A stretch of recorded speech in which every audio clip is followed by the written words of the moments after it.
As Carolyn said, I attended her last book talk in jazz, and I am here again, so that means something happened. I was definitely inspired because I was at a point in my life where I was very confused. I didn't really know what to do, which path to take, and Carolyn's story kind of inspired me to realize that you don't have to be stuck doing something you have to do. You can find your passion, find your dream.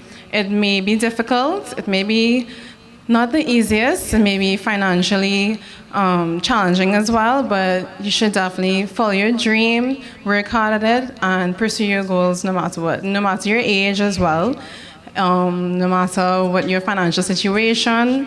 I think, well, that's what Carolyn is trying to say. You should just pursue your calling, and it may come at any point in time, the most random moments in your life, but that's basically what I think her message is, to just follow your passion, follow your dream. And I'm here because her message really hit home to me, so I hope it does for you as well.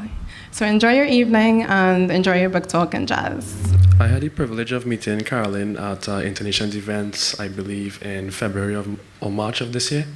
I had actually just returned from the United States because I was abroad for the past 6 years.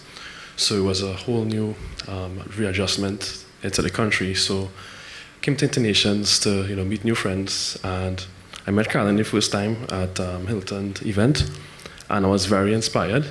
She talked about what she did before in human resources, and how she was a motivational speaker. So I actually attended an event in April at Chancellor Hotel, and was very moved by that event. It was a lot hit, as Chelsea was saying earlier. It definitely hit home. Pretty much she spoke about finding your passion, finding your dream. Because we all live in life, right? And you wake up, you go to work, right? But then you look at the end of the year, right? January 1st, Happy New Year. But then you look at the year ends, right? What have you accomplished? You go back to your resolution again, Happy New Year again. Have you lived your life? Have you achieved your goals? Have you actually been happy? Have you actually made progress in your life?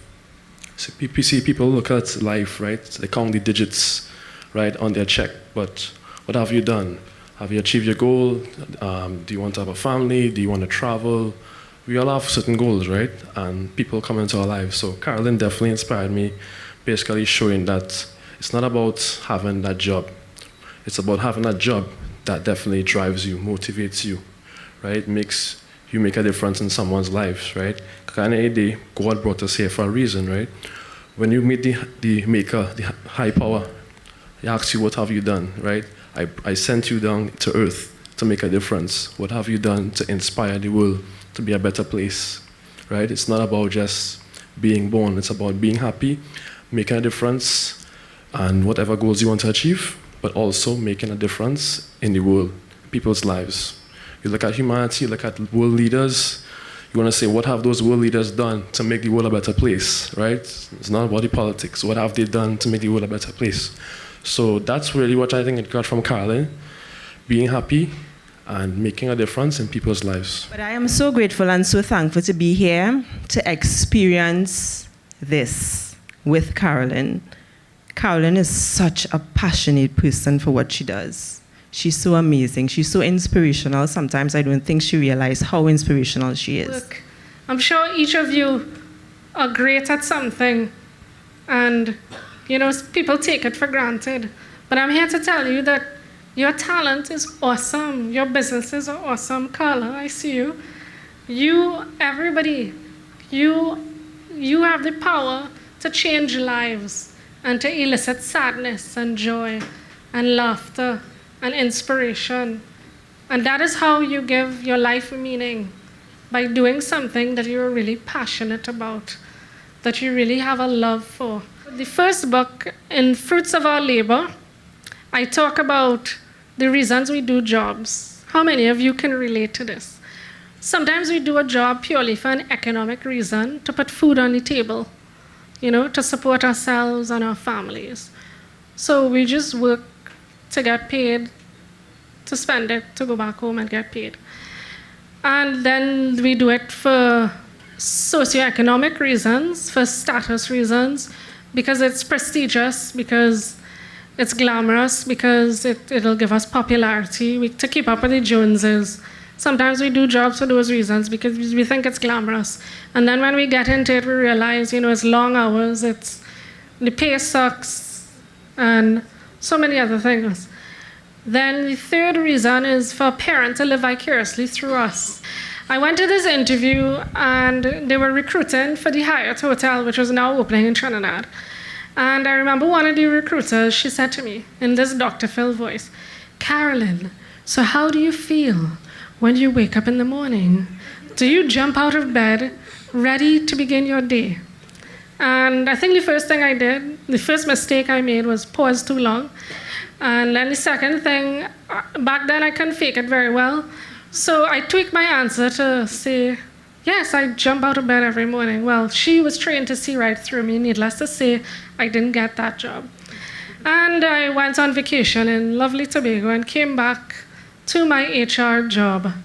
And the reason why I keep referring to HR is sometimes we're doing jobs and we don't like it, but you have to stay the course. And only when I went to Tobago and I got that job, I was able to put everything into perspective. The reason I stayed 7.5 years, seemingly stuck and unable to move on, was because I needed to learn the lessons. I needed to make an impact on the staff there. I don't know if I did. Some of you are here.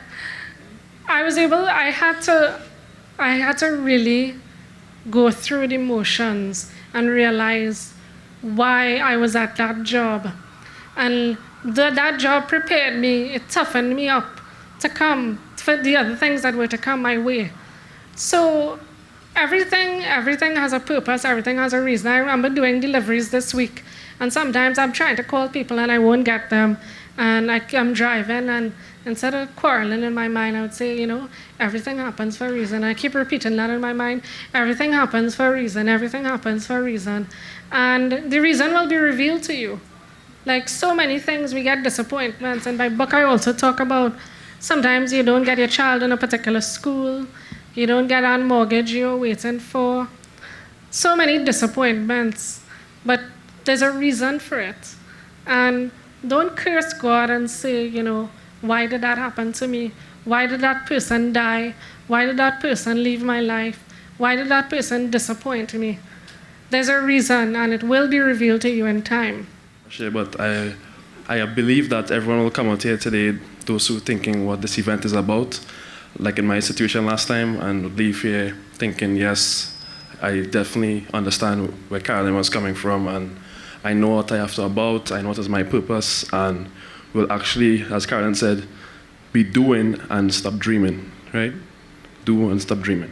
So for next year, end the year into next year, whatever resolutions you have, you'll actually go to seek that and not just be singing the same old song every year.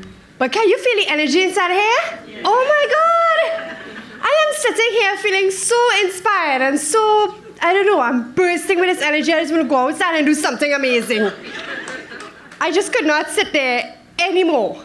I listened to this beautiful jazz and I'm like, oh my gosh, I'm so inspired. And then Keegan come up, this young man speaking, and he's so passionate. I'm like, I just simply can't just sit here and say nothing. I just can't. So the other thing is self-development. We think that you have to have a degree to be successful. This is so not true. I mean, I went all the way up to master's, but I really think that it's what you do with that education, the application of that is what is important. Because plaques on a wall and certificates mean nothing at the end of the day if you can't apply it to your life and to help others. With regards to the book, I purchased the book, her first book, which was Thinking Out Loud back then. And I felt a great sense of pride when I read that book to know that it was a local author, first and foremost. And that it was someone who was putting themselves out there with the intention of inspiring others. And that to me is worth reading about, So it's just an extra promo that I wanted to put in there to say to buy the book, because it's very inspirational.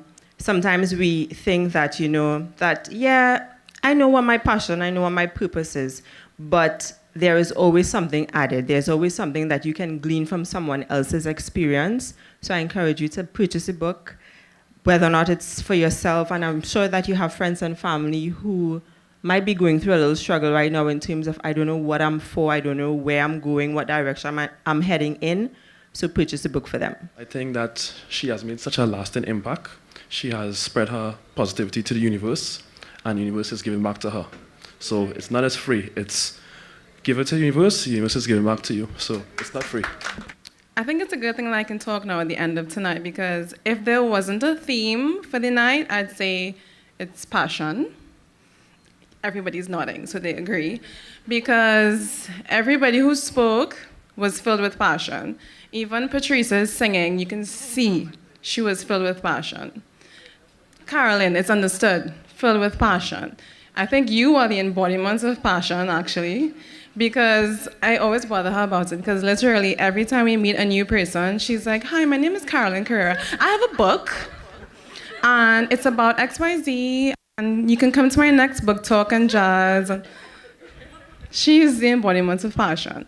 Even when you had your accidents and you were trying to do your event, she was in bed with pain, everything, but she still persisted and was trying to get people to come to events. I was like, Chelsea, trying to help me out to get people to come. I was like, no problem, because I know her message. It's so inspirational, and that's why I came again tonight, and I'm willing to help her with anything, because she has so much passion, and I was definitely moved last time because I saw her passion, and it made me realize I need to find my passion, and not only find it, but push towards it, because a lot of people tend to stifle their passion for whatever reason, for money, you have kids, or you have a busy schedule. So I think everybody should go away tonight thinking, what is your passion? Follow it no matter what. No matter the risk, take the risk, because she has definitely taken several risks. I know for me as well, I've taken a lot of risk, and it's gotten me to the point that I am right now. So I just want everybody to just remember that. Passion, passion, and passion.